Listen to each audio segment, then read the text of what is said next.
opportunities, which is all right. Thank you. We're here to talk about some funding opportunities, new funding opportunities for the Urban and Community Forestry Program.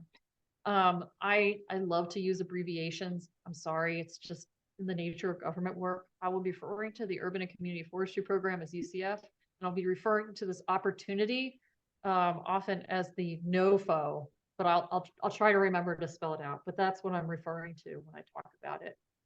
I'm going to talk a little bit, since we have some new folks, about what urban and community forestry is in our program, and just have a couple of examples of some recent things that we've done. And then I'm going to go straight into what everybody's here for, which is what is in this NOFO, how can I apply to it, and what are the things I should and should not be putting in. And then we're going to have a whole section on resources that you can use to help develop your proposal, as well as I am here and dedicated to stay as long as we need to answer everyone's questions. So be ready with all sorts of questions at the end. And if I can't answer the question, which is in the case of some questions, I'm going to refer you to a shared inbox that's run out of our Washington office staff to go to. But I've been able on previous webinars of this to answer about 95% of the questions. Okay. For those that aren't familiar with our program, did you know that we are the only program that is dedicated to urban forest management across the federal government? This is huge. We are the tree people. Whether we're working in partnership with states, nonprofits, local government entities, and our goal is really to work across different groups through mainly grants. And form these partnerships to maximize the benefits that trees provide. We want across every place and location healthy and resilient urban tree canopies, but also people engaged in their parks and these urban green spaces. Across the entire United States, in fact, we're engaging with most of the population, right? It's 84% of the population. But you and I know our region. I have a different view of the world, and I think you all do too. I'm not going to show you a mainland slide because this is the area we work in. And in fact, our population that is urban is even higher. It's 91% of our population out here is working in urban areas. And there's so much unique range of urban and community forestry programs across all the islands and the work that we do. It ranges from as large as inventorying all of your urban trees on the island to as small as doing education and outreach at one school or with one small neighborhood street. All of these projects fall under the Urban and Community Forestry Program, and we're really excited that there is this notice of funding opportunity to continue that work. But before I start about the notice of funding opportunity, just a few things. You may have seen in the notice of funding opportunity a reference to Justice 40. And I just want to flag that we are one of the few federal organizations that is also just a Justice 40 program. That means that no matter what, whether it's this notice of funding opportunity or my core funds that I send to states or other competitive proposals, 40% of the benefits have to go to disadvantaged communities. And primarily how we do that is we look for projects that help us increase access to nature and engage people in those environments, as well as focusing in on the public health benefit. How we can, for example of that is reducing extreme heat. A couple of examples. You all have really great examples, and it was really tough to pick like 2 stories just to feature here, but they're just here to kind of, for new folks that maybe haven't worked in our UCF program, to get an idea of some of the activities that we can do. We can do trainings and help support grants and training. Some of the folks here on this call helped put together a 2-week intensive technical vegetation management training recently in FSM, where we worked with 23 different local community members and trained them in tree climbing and maintenance. And there's some of them up in a rainbow eucalyptus tree learning how to tree climb. We also do just a lot of restoration type work as well too. So you heard workforce development, education opportunities, but we're also doing traditional tree planting activities and restoration. DJ had a project. He's the island forester in Samoa, where he was removing lots of invasive weeds around different watersheds and having the local community school groups come in and do planting. So huge range of types of activities that we can do. All right, now I'm switching in to the NOFO conversation, the notice of funding opportunity. Here's some big picture facts about it. There is $1.5 billion available. That's B with a billet for a billion, not a million. It's a lot of money. This is way more than we've ever received by a magnitude of 10 plus. So it's a really great opportunity to have some impact in these spaces. And this money will be available until September 30th, 2031, or until we fund until we run out of funds. And generally what we're using for these funds for is quote unquote for tree planting and related activities. I'll talk more about what related activities might mean, with a priority that projects benefit underserved or what we're calling disadvantaged communities. It's a technical term. I don't often like to use it because I don't think it captures what we're trying, but that is the official technical term that the legislation covers. And I'll talk more about how we define underserved and disadvantaged communities in a little bit. Kat is going to be great. She's going to be throwing into the chat different links to things that I'm referring to. But I did want to just first say that the Notice of Funding Opportunity is already out. It was released April 12th, and it's a relatively short document. It's only, I think, about 10 pages long. Most of the time, these things are 20 to 30 pages long. It's really broad and big picture. And I'm going to break down a little bit of it for you right now. By the numbers. So for those that are interested to apply for funding, you can apply for any range of amount between $100,000 and $50 million.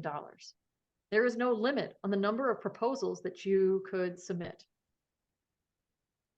However, your projects must occur over 5 years in length, and we'll probably be sending out funding sometime this fall for your planning purposes. You have only 7 pages to tell your story. So word choice matters.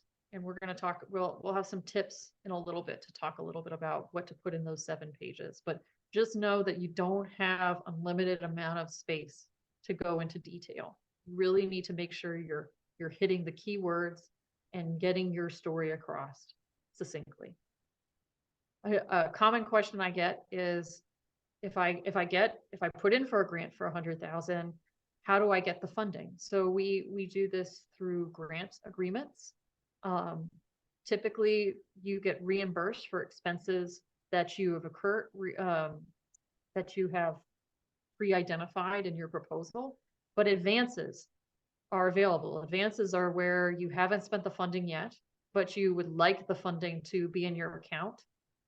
Advances are available for this funding opportunity, and we offer 30-day advances for any funding. Who can apply to this funding? Fortunately, everyone on this call can apply to the funding, right? State government entities, local government entities, like school groups, and not just the state forestry agencies, but your Department of Education can apply. Your Department of Transportation can apply. So please feel free, and I encourage you all to share this opportunity with your colleagues, because they are also eligible. They specifically call out that government entities in our insular areas are eligible to apply too, which is very important. And we've highlighted it here. You're all here, which is great. But in addition, we have activities for tribal groups. We have nonprofits are eligible to apply. Public and state controlled institutions of a higher education. That's a University of Guam, College of Micronesia that you have out there. and community-based organizations. So if you have a local neighborhood organization that wants to apply, they can apply too. So as you can see, there's a huge range of groups that can apply, from groups that maybe have just a couple folks volunteering to help manage it to whole state agencies. And now you say, that's great, Miranda. You've told us we can apply, but what do you mean by tree related activities? What does that look like? So we've put together some examples of kind of different projects that have come in and what can be funded here. I will say this right now, and I will say it again. Good projects will probably have components from multiple bullets. They won't just do one of these bullets. So think about how you can weave your story and connect as many of these priorities as possible in your work.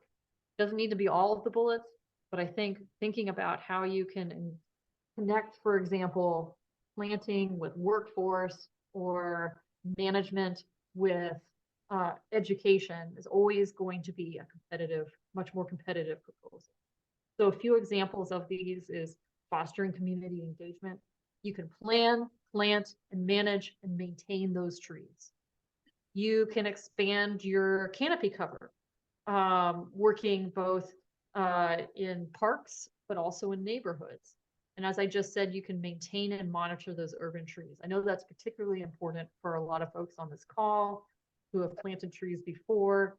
You and I all know that just because you plant a tree does not mean it's going to survive in a place without a little extra love, water, attention, maybe some work on removing invasive pests. Funding can be used for this to do that. Few more examples. A lot of folks have talked about, can we use this for climate resilience projects? Absolutely. I think about examples. We've had a number of storm preparedness projects or planning around that. That is eligible for this funding too. And last but not least, or in addition, I've mentioned workforce development. You can pay crews. You can do workforce development. You can send people to get educational degrees on this funding, and it is encouraged to do so. It's not just about the trees, it's about the people. And so again, making those connections between the two will be really important for a competitive proposal. And last but not least, I get this question a lot. Can we deal with invasive pests in urban forests? The answer is yes. You can deal with invasive pests and invasive species removal with this work. But again, a competitive proposal will have a restoration aspect built into it. It won't just be one of those things. What is not eligible for funding? Basic research. If you're doing a scientific inquiry and your product is to write a peer-reviewed science journal, there's other, this is not the opportunity for you. There is other opportunities to fund research in the Forest Service, but this sadly is not one of them. What we will fund though is you transferring that research knowledge to different communities or maybe target audiences. So for instance, if there is information that you think is really valuable about the benefits of trees or particular knowledge about invasive species and pests that you would like to transfer to, say, certain types of communities, that is eligible for this. Land acquisition is not eligible. We cannot buy land with this funding. We cannot buy conservation easement with this funding. We will not fund small business startup funding with this. Nonprofits can apply. Businesses can be a subgranting group if you decide to contract out some of this work, but they are not eligible to apply for this funding. Equipment purchases are not eligible.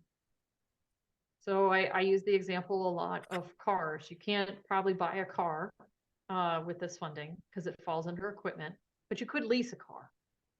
The equipment is defined in our grants of anything that has a life of a year and or costs more than $5,000. So anything under 5,000 is considered supplies. Anything over 5,000 is considered equipment, and we will not purchase those items. And it's just one single thing, right? It's not your cumulative supply budget. Last but not least, this will not fund construction and infrastructure improvements. Planting a tree is not considered a construction or infrastructure project, so we're good. But a lot of folks have asked, can I have build a nursery? Can I build an addition, meeting place for our community? And the answer is unfortunately no, that's not covered in this funding. What is covered is you can work on both public and private lands. And I want to just talk a little bit about that. The funds are really encouraged for publicly accessible lands. And the reason is we're, as a federal agency with federal public funds, we are kind of charged, is the right word, to provide goods for the public. And one of the ways we guarantee that is we highly encourage publicly working in parks, working in community areas that are accessible to all. However, we all know out in the islands that there's kind of this land tenure system that doesn't quite line up always nicely with public lands. And so private lands are also eligible for this funding too. And honestly, those are on for a lot of places, those are most of the lands we're dealing with out here. You will need to write in your proposal some statement about how you're going to make these projects last. Because on publicly accessible lands, there is a commitment by the state agency to manage and continue those projects where we might not have it with a private landowner. So for example, you put some trees on a private landowner and he says, yes, I'm going to protect them. I'm going to preserve them forever. And then he sells the property and then those. So the way we try to get at that is you have to talk into your proposal about some way you can guarantee that the projects will last a little bit longer than the length of the grant. And I have some examples here. There's other examples out there, but just know that if you're working on private lands or even thinking that you might work on private lands, put a statement in your proposal about how you're going to either create MOUs with the landowners or provide some other approaches to ensuring that the project is successful. Okay, state reporting requirements. According to the Notice of Funding Opportunity, you will be required, if you receive funding, to do semi-annual reporting June and December. This is going to be reviewed at a regional and national level. And for those that have had federal grants before, it's very similar requirement that we will be asking for this, that we ask for your core funds with. I will say there will be a higher level of scrutiny to make sure that you're reporting on time, you are providing information on the core deliverables as well as the core objectives. And so we're here to help make sure that you report on that information. I will also say in your proposal, I have noted that the folks in the Washington office are particularly interested on what you can achieve in your first year. If you have some confidence that you can achieve certain activities in your first year of part of it, make sure you highlight that, because they're looking for particular some easy wins in this first round of proposal process to be able to talk about the success of this. So just a hint or maybe a good idea would be to make sure that you have a good timeline in there and try to front load maybe a couple key deliverables in that first year. Subgrant opportunities. If you plan to subgrant or subcontract, the way the NOFO Notice of Funding Opportunity is written, that 80% of that funding opportunity must be competitively subawarded. You need to have a rubric, you need to have some sort of outreach process in order to receive proposals, and you need to use that criteria that you come up with to award that funding. This is what the Notice of Funding Opportunity says today. I will say a lot of partners have come to the Washington office and have asked for clarification on this. And I'm hoping that we might get a slightly more flexible answer about this competitive funding. in the next day or so, but as it's written right now in the notice of funding opportunity, any subawards, any subcontracts follow this 80% rule. Match waivers.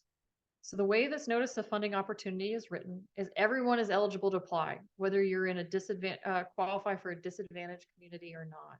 Everyone is eligible, but you have to match dollar for dollar with non-federal match, and that can be both cash or in-kind work or volunteer outright. Volunteer hours is a sample as an example of in-kind. If you are seeking a match, excuse me. In the past, a lot of our island communities received automatic match waiver. This is not the case for this funding. You have to apply for match waiver. However, the way you receive match waivers is 100% of the funding has to benefit disadvantaged communities. How do we define disadvantaged communities? We have a lot of data tools out there that you can use to put into your proposal to explain why you need the 100% match. And indeed, what I did in collaboration with Pauline is we put together a region, very specific just to our region, a Region 5 match waiver guide. So it spells it out by island, what we recommend that's been pre-approved to use to define disadvantaged community status. In some cases, I direct certain islands to use climate and justice economic tool, but in some cases that tool does not work for, say, the Federated States of Micronesia or Palau or the Marshall Islands. So I have some examples in there for you, particularly I think Rufus is on the call, to make sure if you're interested in applying to cite these sources and to explain why you need 100% waiver. Okay. So let's assume you're still interested in applying and you submit a proposal. How will you be evaluated? You will be evaluated on these 5 criteria. And the vast majority of the points come in with this alignment criteria to the Justice 40, your state or island forest action plan, and the 10-year National Urban and Forestry. I apologize, I have California State Forest Action Plan in there. Please ignore that. That's just a remnant from the previous presentation that I forgot to give out, but remove. A SMART proposal will have reviewed all these documents and will have pulled quotes from each one of them to show how their proposal matches with these priorities. I think a lot of you have probably done this before. You can cite objectives or activities in each of these plans. You don't have to go into great detail, but you really need to think about, be smart about this, because this is 30%, 30 points just on this one thing. So they're clearly taking it seriously. The technical merit has to do with, does the project make sense? Are you planting trees that make sense for what you're trying to do, as an example of that? 20 points is for capability and capacity. Do you have the people and knowledge to pull off what you're saying in the proposal? And I will say this one is a pretty important one also to kind of think about. If you are funding a proposal, for example, and you want to do, say, a tree planting in a park, and you look at in your budget and it shows no personnel costs, but just supply costs, somewhere in that proposal, you need to talk about how the personnel or the capacity you have to do this, because an outsider who will look at this proposal will look at the budget and wonder why you don't have personnel to match this. So you need to make sure you spell out that you have dedicated personnel or capacity to do this if it's not included in the funds for the proposal. You need to have clear and measurable results and outcomes that you devise, as well as a budget table developed as part of this. So a clear understanding of the budget table. And again, there is some resources as well as templates in the notice of funding opportunity that you can use. You do not have to create this on your own. Look at the templates and the examples, and I would suggest using those. So you're wondering, okay, when is this all due? It's due pretty soon. It's due June 1st, and please note that's June 1st at 8:59 California time. So it may be a different date depending on where you are in this date line that it is due, and that is a very hard deadline. We believe the announcements for the awards will probably happen sometime in either September or October for this, but I've covered my bases by just putting fall. So anticipate that your proposal work won't start till November, December of this year at the earliest. I do want to flag something that I know Jack, Frank, James, and anybody from CNMI probably hates to see, which is sams.gov. Not their friend. But unfortunately, you have to have an up-to-date sams.gov, which they now do, thank goodness, in CNMI, to apply.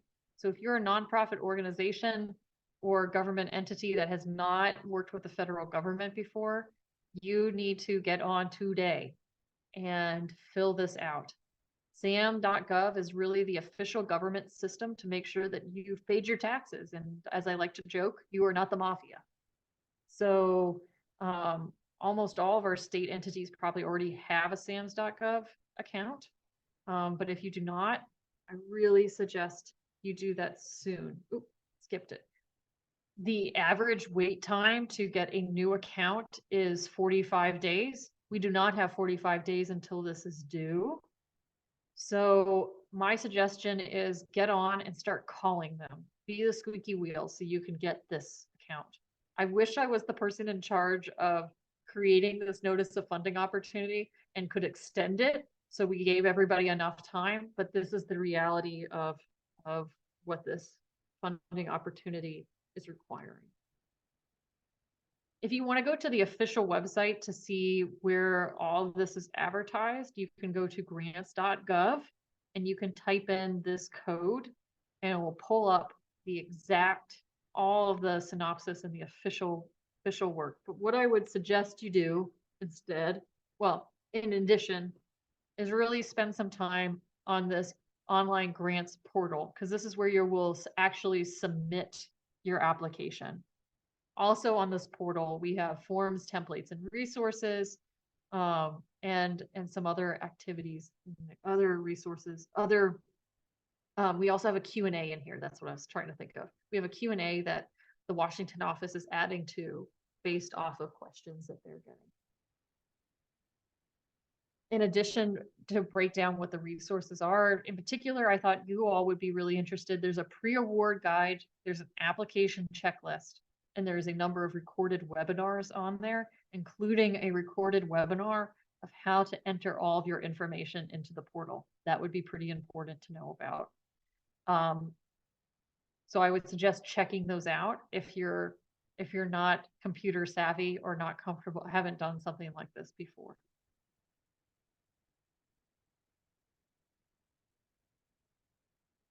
So there's been 2 webinars already. I just mentioned those. They've both been recorded, and I believe they're both up on the website today.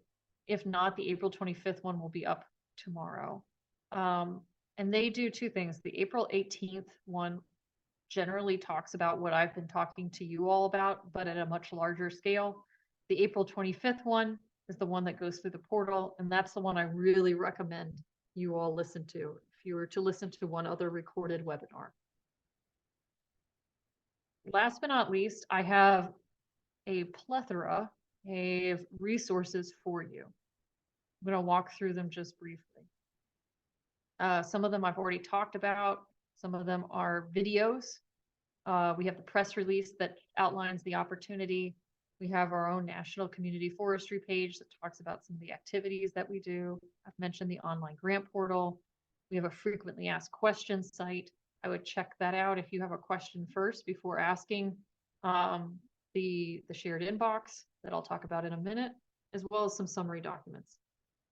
In addition, we have regional guides. So Pauline, thank you, Pauline, put together a whole UCF page just for our region that has all of those resources that are on the previous page, plus that Region 5 match waiver guide, which I think will be really helpful to you all. And of course, we're doing this webinar here today, which is great. If you have questions, say I don't answer your question, there is a shared inbox that's run out of the Washington office that is the responsibility of the very people who put this notice of funding opportunity together. I really recommend you send email questions to them. If you are having issues with the portal, say it's not loading properly or my PDF is not working to upload, we have a separate email, and that's that second email in this. And I will kindly ask that, I think she's doing it already, Kat's been putting these resources, but she'll also throw them in the chat for you. And with that, I'm going to stop sharing if I can. Here it is. I'm going to open it back up again. I just went through a lot of information in a short period of time. Let's answer some questions. Kat, is there any questions in the chat box that we want to start off with, or should we just open it up to folks to ask questions? I don't actually see any questions yet. Okay. Other than can we get a copy of the presentation? And I believe that is totally possible. And I think we're planning to put a copy of the presentation up on our regional website, right, Pauline? That was the plan. Okay, she's nodding. So it'll be up on our regional website shortly, tomorrow, probably. No problem. All right, Rufus, get us started. What questions do you have? Wait, let's see. I think I have 2 questions. I have a question on the selection committees, but also have a question on the allocation of this funding. Because I just noticed, maybe I'll just go with the first one, the allocation for the funding. I saw the table on the link that you guys shared on the chat, and I just noticed that, you know, only maybe just the Pacific, for the Pacific is Guam, Hawaii, is they already allocate money to their islands, but not the FSM, the Marshall Island, Palau, CNMI. So I'm just wondering, because now we're dealing with the competitive grants, and you know, who knows who's gonna get the grant because it's on the competitive. But I really wish that, you know, they allocated some sort of funding. It's the same that like funding advice that we get every year from the this program, and I really appreciate that, Miranda and the team. And my other questions would be on the selection committees. Okay. I also wish that should be someone from the Pacific, or maybe like a PFC members to be on the selection, maybe the presidents, I mean the leaders, and to look at the these grants regarding those competitive that would be submitted to this grant opportunities. More. Thank you. Thank you, Rufus. So let me answer that second one, and then I'll run into the first question. We don't know who's on the selection committee. It's not a decision space that anyone in the region has, including Sherry Hazelhurst. This is, as I said, run out of the Washington office. Chances are it's going to be someone out of the Washington office reviewing this. So, folks, make sure you tell your story about the island. Do not assume they know a whole lot about Pacific Island forestry. Help them understand the need. Do not use local words. Do not use slang or jargon. Help them, because we have no control over who is reviewing this. Now, Rufus, I have requested of the Washington office that they consider bringing on someone from the Pacific Islands to do that, but I am not confident that that's going to happen, because I really just don't know what the process is beyond what's in the notice of funding opportunity. Okay. As regards to that other thing that was part of the press release, so recall, folks, in January, just for the state agencies, I sent an email out to everybody and I said, there's this competitive process, first round just for states. And only a few folks, because it was a quick turnaround, only a few islands participated in that. That's Guam, that was Hawaii, and American Samoa. It was not an allocation. It was not a formula. They applied with a proposal and they got awarded funding for a very specific activity. Okay.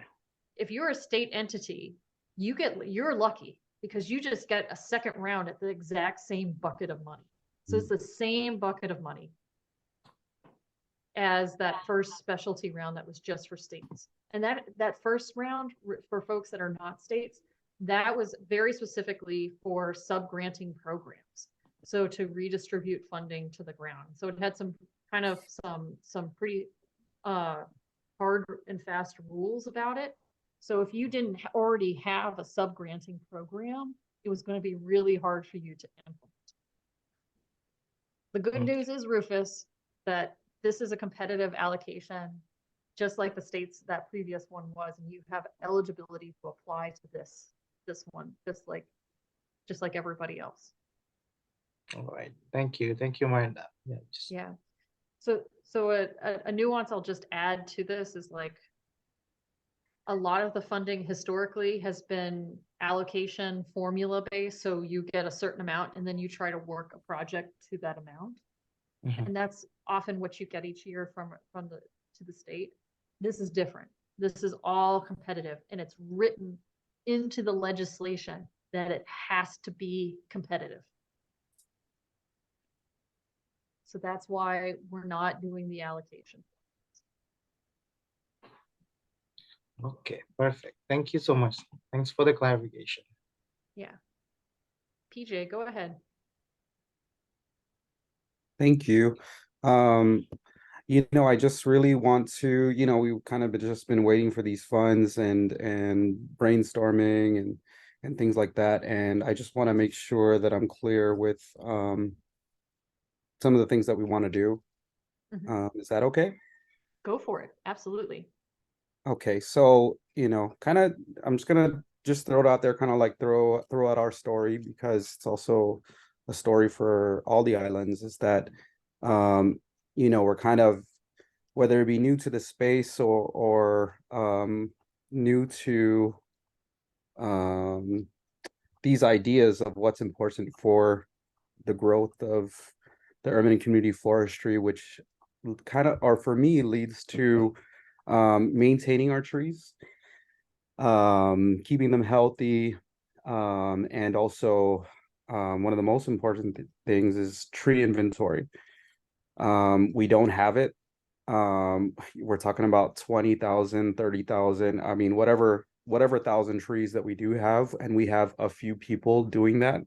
And it's just right now with the funds that we have, or also volunteer work that we have, that's not sustainable, or that's not, I mean, it's going to take us 100 years to map out these trees, and we're really trying to do it as soon as possible, possibly contracting out that work for inventory, possibly contracting out work, because maintaining our trees and especially public trees is the government's job, but we don't have a lot of government hands.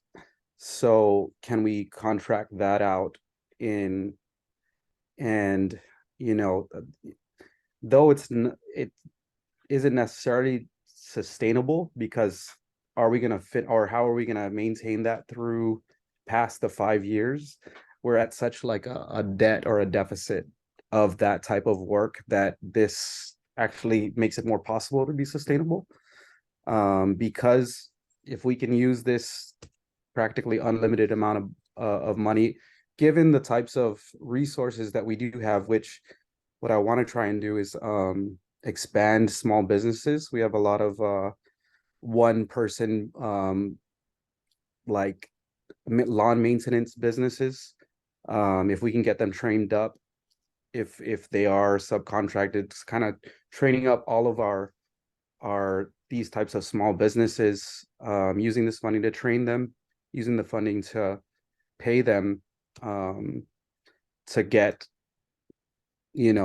however many trees inventoried, trees maintained or crown cleaned or reduced or cut down if needed. So, great question. A couple Mhm. different parts to it. Let me see if I can catch me if I don't answer one of them. You mentioned inventory. Mhm. That's considered monitoring. That's a yes, absolutely. And I think your strategy of thinking big is good. Like you're connecting it with workforce development. How do we train Mhm. some folks for some longevity here? Right. Mhm. And I would just say on the flip side of that, and I'm sure you're already thinking about it, how are you going to use that inventory data? Right. Make sure you're Mhm. talking who's going to use that and why. Mhm. Make Yes. that full circle. You can contract out. It's considered a subaward. Yes. You got to competitively remember that 80-20 rule. So they Mhm. got to apply to play. I know that can be challenging, but again, Mhm. you can put into the capacity into the grant to help people apply your sub grant or your, the ability to do this. So if you're targeting small businesses, say, Mhm. one or two people that you'd really like to get them chainsaw and safety training, Mhm. that is, you can use this funds for you or someone on your team to kind of help walk through the process Mhm. of applying. You will need to come up with a rubric, and as stated in the NOFO, for any competitive process, one of the Forest Service people on this call will probably be looking at it just to make sure it stands the test of time and makes sense. Nice. So I jokingly say when this question got asked on a previous one was like, a rubric that covers some of the criteria that you would be good to include in your grant so people can understand that you've thought this through and make sure you have criteria that make sense for your work. So it's an extreme example, but the rubric can't say anybody's name who begins with a P and ends with a J is eligible to apply to this funding. Yeah. So I know it's perfect timing because we're just doing our pilot for our sub grant program, kind of yeah, working out case. Yeah, Denise has been like just building it from the ground up, and we're just about there. great job, Denise. I'm excited. All right. Did I answer your question, PJ? I mean, you said yes and yes, so. Okay. Yeah. Um, Rufus, go ahead. And I saw there was one question in the chat about nursery supplies. So Rufus, let me answer that question and then I'll come to you. Let's see. Hold on. Let me open up that chat again. Let me find it. Or if someone wants to say it aloud for me.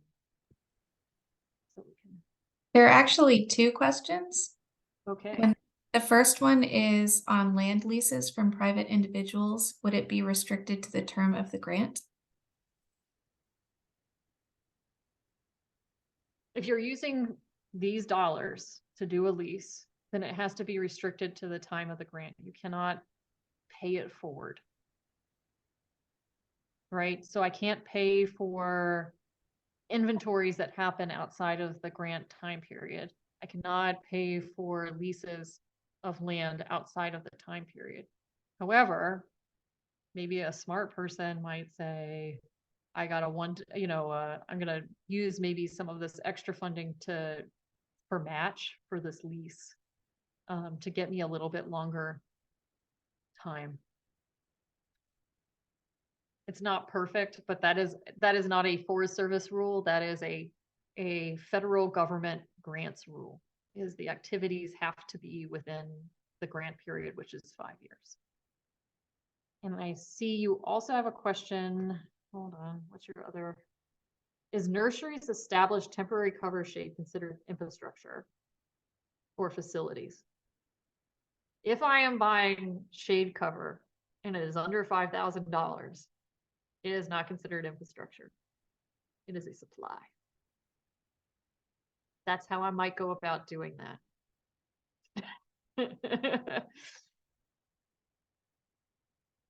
You're welcome. All right, Rufus, go ahead. What was your question? You had your hand up. Thank you, Miranda. I mean, my question is kind of related to the to Roberta, Mhm. and it's about also the leases. I know capital improvement is not, included in the eligibility of this grant opportunity, but just a question, since we have a lease for like 20 to 40 years here in the RMIs, and would that be, we could consider it or like a capital improvement in our leases here? Because we have 20 lease place that we lease for 20 years or So more. so, okay, let me see if I can spin this question into an opportunity and answer it. So you have a Okay. 20-year lease on something that you've already Yes. established. That is an excellent example of how you can show you are working on private lands, but you have sustainable power to Mm-hmm. provide long-term impact. Yes. So what I would suggest is if you're applying for a grant and you want additional nursery supplies, say for that nursery that's already there Mm-hmm. and it's on private land, boy oh boy, I would put in there that you have a long-term lease and a commitment Mm-hmm. from the community to use it. And that's why it's okay for you to provide supplies to this nursery. But Does what about that like a answer? fence? Okay. Um, like A fence counts as so long as it falls under 5,000. under 5,000. Okay. But again, Rufus, I'm being honest, right? So if the proposal comes in and all you're doing is a fence, they're not Mm-hmm. going to fund this. I see. So I hear this a lot. The reason I'm saying this is I've heard this a lot already is I would like to put a fence around my property, around the property to prevent pigs from getting in or ungulates. The answer is that's No. great, but it can't be just the only thing you ask for in this proposal. I'm going to put a fence around something. I'm going to do the restoration on the land. I'm going to do maintenance and monitoring. And here's the public good that we're getting out of this. So if you're putting a fence around your nursery to protect, what is the public good there? Public good is you are providing trees to community members. You are Mm-hmm. providing education and outreach activities. You need to build that into your proposal somehow. I see. Yeah. Thank you. Thank you so much. I just know that I know there's a couple folks that have come on and asked me like, will this fund fences? And I just want to make sure I know that's a really common one out here, and I just want to say yes, but know that you won't get funded if that's the only thing you come in with. Mm-hmm. And remember, word of wise with the fences, right? A lot of folks out of the Washington office may not understand why you're fencing things. Mm-hmm. Explain to them why. I see. Okay. I mean, I get it, you get it, they won't because they don't have to do that in DC. Mm-hmm. So explain Okay. to them why it's so important to the project. All right. Thank you, Miranda. No problem.